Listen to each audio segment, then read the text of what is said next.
దేశవ్యాప్తంగా ఈరోజు కక్రోచ్ టీజేపీ పార్టీ ఏదైతే ఉందో ఢిల్లీలో ధర్నా చేయడం వెనకాల చాలా స్ఫూర్తిదాయకం ఉంది.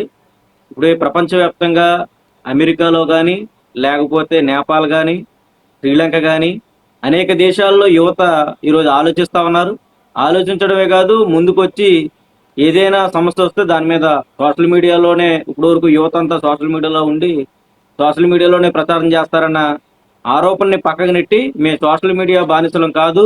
ఈ ప్రభుత్వాలు మమ్మల్ని గనక ఇబ్బంది పెడితే మా మా సమస్యలు పరిష్కరించకపోతే దాని మీద తిరుగుబాటు చేస్తాం అని చెప్పి మరోసారి గుర్తు చేయడం కోసం ప్రపంచవ్యాప్తంగా ఈరోజు అనేక మంది యువకులు రోడ్డు మీదకి వస్తా ఉన్నారు. సమస్యల్ని బయటికి చెప్తా ఉన్నారు. దాంట్లో భాగంగానే మన దేశంలో కూడా సుప్రీంకోర్టు చీఫ్ జస్టిస్ గా ఉన్న ఆయన యూత్ ని ఉద్దేశించి అత్యంత దారుణంగా మాట్లాడారు. ఆయన బాగా చదువుకుని ఒక ఉన్నత స్థానానికి వెళ్ళిన వ్యక్తి.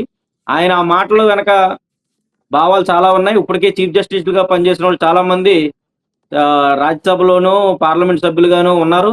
అనేక దేశ రాష్ట్ర గవర్నర్గా కూడా ఉన్న పరిస్థితి ఉంది.